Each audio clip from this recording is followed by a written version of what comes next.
Selamat datang di podcast kali ini bersama saya Ginanjar Wijaya yang ada di 3 video kemarin. Mungkin Anda sudah bosan lihat muka saya yang gini-gini aja. Ada 3 video, yang pertama di video Malik, video saya sendiri, dan ada di video Genta. Oke, untuk yang pertama kita akan tanyakan mengapa kita butuh algoritma yang optimal di era teknologi seperti ini. Oke, jadi gini, kita ini adalah orang IT, di mana orang IT pasti ngebuat program dong. Programnya itu kudu bisa cepat, efisien, serta tepat untuk memenuhi kebutuhan. Contohnya kayak Google Maps, lalu ada aplikasi untuk ngebantu tukang kue ya gitu. Terus ada lagi yang ngebantu penjadwalan pesawat. Nah itu kudu benar. Lalu kalau misalnya nih di dalam sebuah program ada masalah, nggak mungkin kan kita cek satu-satu, pasti rumit.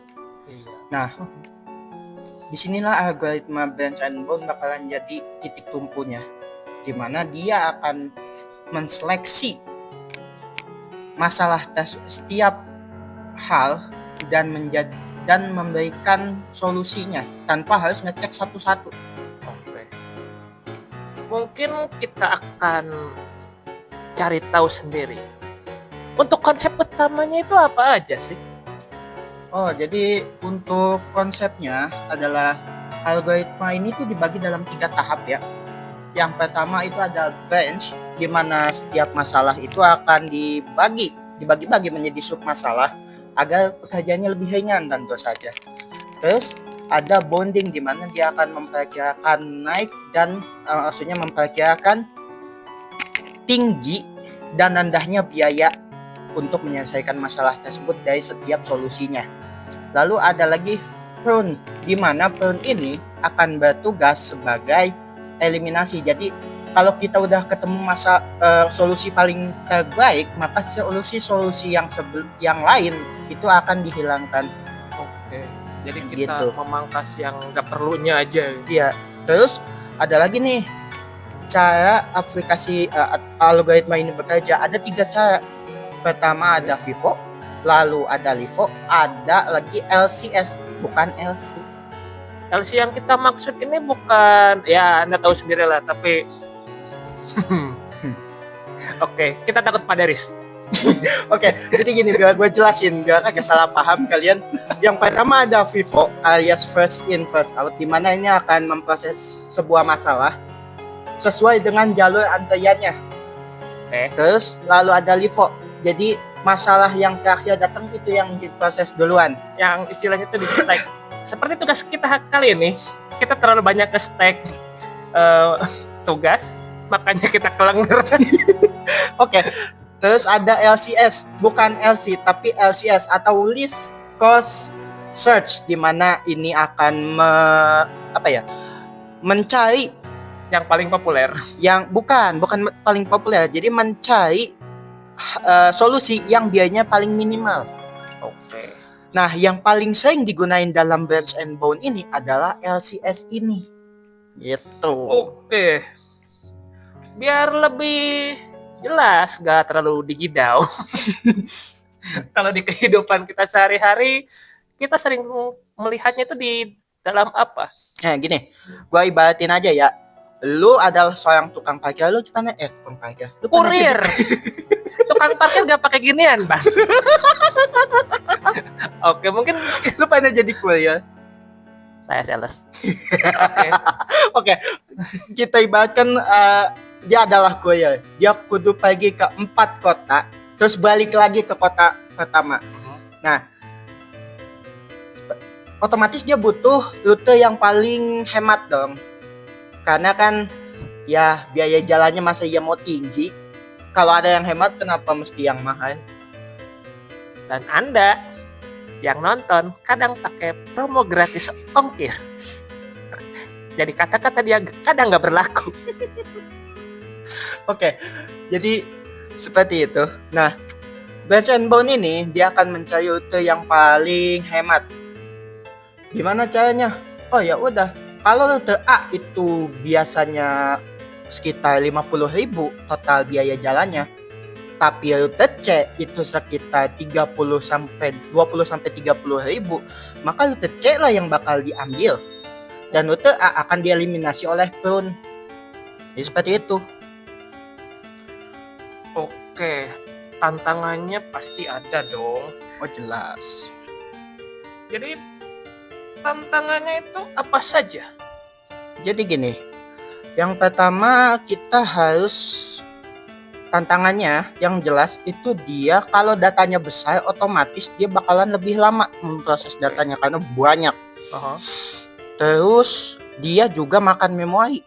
Kenapa? Soalnya gini, lu bayangin, oke, satu masalah besar di gok-gok itu kan gak masuk akal. Kalau kita pecah tapi banyak juga sama, puyeng.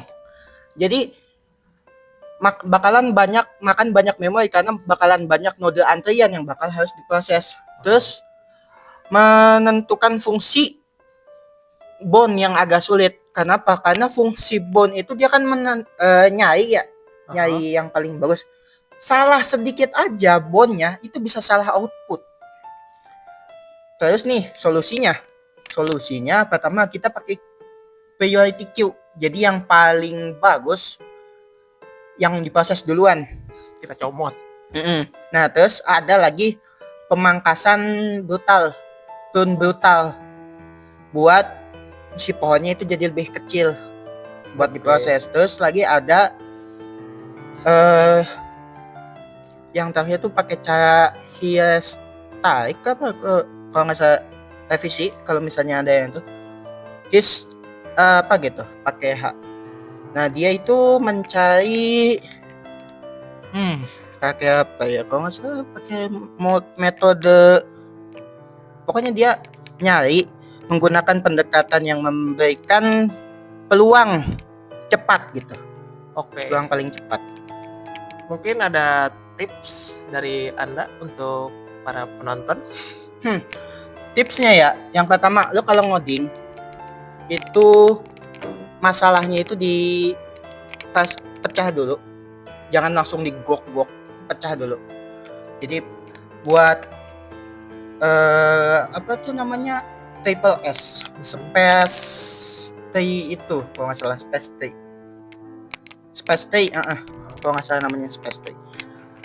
Itu dibuat biar lebih ngegampangin dalam penyelesaian masalah. Nah, terus tentuin lu mau make yang paling maksimal atau paling minimal outputnya. Karena rumusnya beda. Terus yang terakhir itu kalian harus paham tentang 3 konsep yaitu heap, queue sama priority queue karena itu akan jadi tulang punggung dasar dari algoritma branch and bone ini. Oke.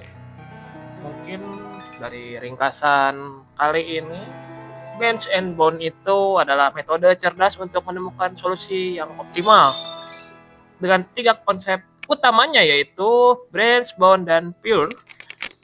Sangat berguna untuk logistik, manajemen sumber daya, rute terpendek, grab stack, dan problem, dan banyak lainnya di luaran sana. Kuncinya efisiensi, memangkas yang tidak perlu, fokus ke jalur terbaik. Kita ambil jalur yang terbaik untuk mendapatkan hasil yang optimal. Oke. Untuk kali ini terima kasih untuk narasumber kita. Meski badannya gede, otaknya juga gede. Oke. Dari video ini cukup sampai di sini saja. Dan sampai jumpa. Saya tidak ada di video-video yang Akan datang. kemungkinan. Oke, sampai jumpa di lain waktu. Jangan lupa like, comment, and subscribe. Nah, terserah. See you. Saya